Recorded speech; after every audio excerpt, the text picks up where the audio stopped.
To slice the body, we are gonna make 3 G-codes different and then join them together. The first G-code will be for the first layer, the second G-code for the second layer, and the third G-code for the part from the third to the top layer. We are gonna do this because we want it to print in a continuous extruding motion without travels and without retractions. So this is gonna be the resulting G-code. So it starts with the outer wall, then we have the infill, then we have again the outer wall, but only a quarter of a circle because it ends here, and then we have again the second layer, the second infill, and then from here the third G-code is spiralized vase mode to the top. So this is the first G-code up to here. Then from here to here it's from the third G-code, and this is gonna become clear later. And from here to here it's the second G-code, and from here to the top is again the third G-code. So let's do it. Here we have the parameters.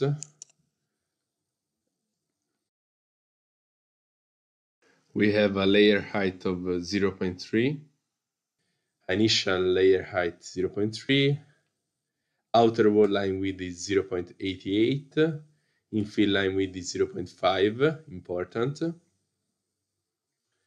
One wall, 0.9 wipe distance, 0 bottom layers and 0 top layers. Infill line distance important 0.8, infill pattern zigzag, line direction 90 degrees, overlap percentage 90%. Okay, a flow of the wall 112, speed of 7.2, everything.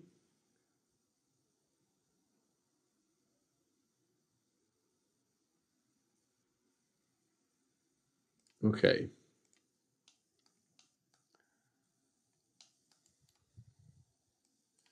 So this is the first G-code from here to here. 1.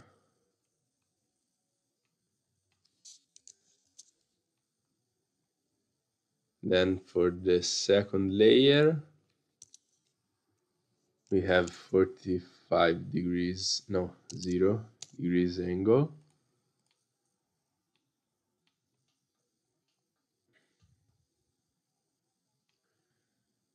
And we are gonna use it from here, only the infill, to here.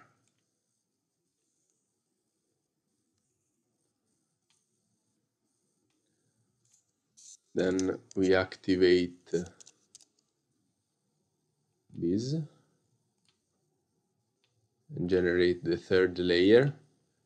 We are gonna use it twice, from here to connect the first to the second G-code, and then at the end of the infill of the second G-code from here, let's see, from here to the top. 3.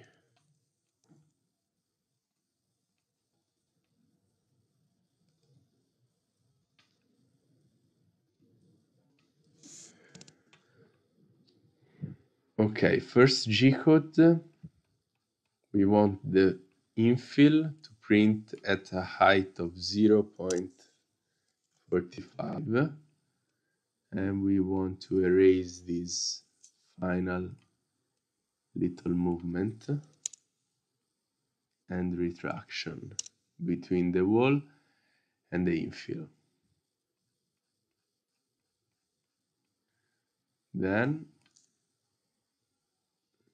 we erase all the rest. And here we have to attach the connection from the first infill to the second infill. So we have to find from G-code number 3 these coordinates, x 116.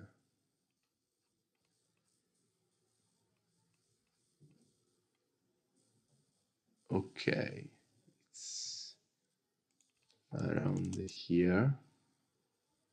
And then the second infill,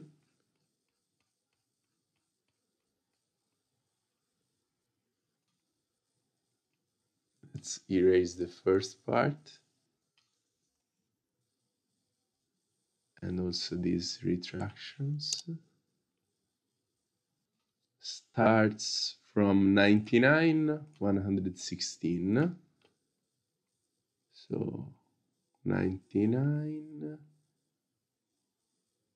116, it's around here. So we take this part from the third G-code copy and put it after the first G-code. Let's see, 1716, 16.17. Okay.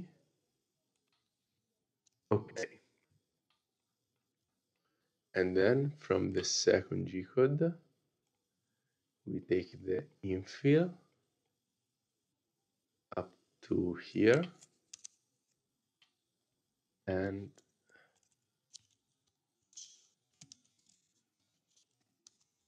paste it here. The second infill should print at a height of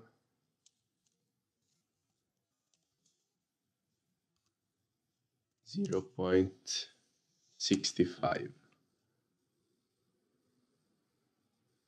Okay, 99.038, 115.5. So maybe this is closer.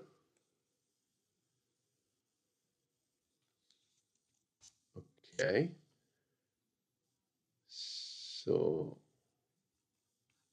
we have the fill of the second layer, and then when it ends at 135, 118, 135,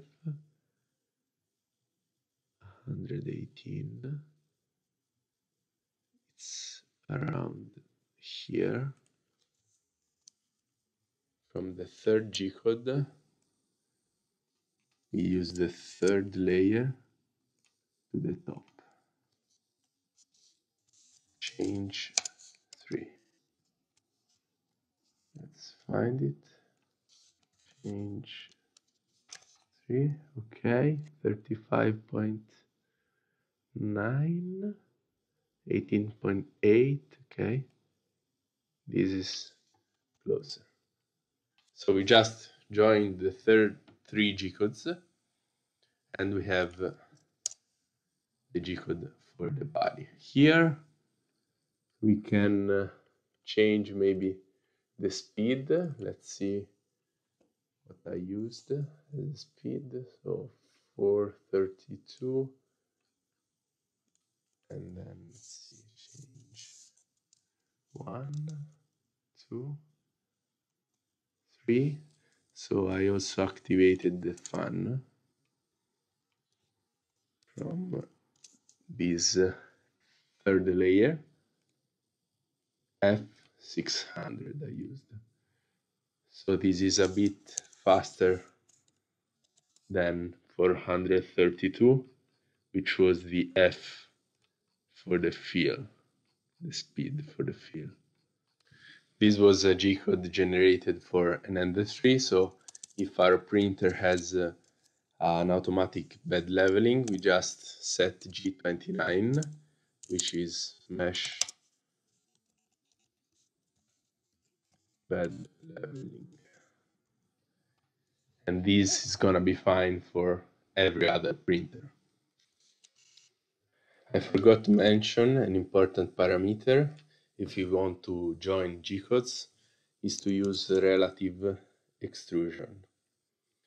In relative extrusion, we have the extrusion value here that doesn't go up always because it's relative. So every line you extrude this distance, and the distance doesn't add up to an absolute distance. Without this relative extrusion, we cannot join G-codes together. So for the cap, I used the Prusa slicer, and this is just a standard profile for a Prusa Mini with 30 bottom layers, and then everything else is normal.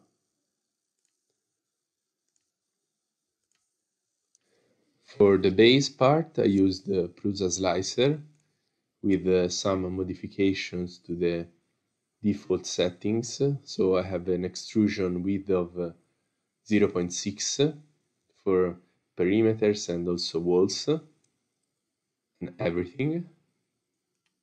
And I have 300 bottom layers and a layer height of 0.3. To make this part watertight, we need to increase the flow of this bottom solid infill, so these violet lines.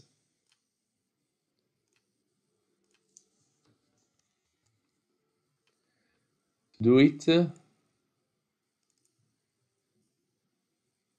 we need to find the solid infill type in the G-code and multiply all these E values by a factor of 1.1. So we will have 110% of the extrusion. To do it, I asked the ChatGPT to write a Python script that does it, and I asked him, here is an example of my G-code, and when you find this line, type solid infill, you should multiply all the values of E, this, by a factor that I tell you, until you don't find another type which is not solid infill. So in this case, until it doesn't find this line. So this is the Python script. I set to see if it works a factor of 0 to multiply E. Let's copy this. It should take the base G-code and call the output modified. Okay, let's search for the word type. Solid infill. As you can see, all the extrusions are 0. But when the type changes, the extrusions are not 0. So let's set 1.1.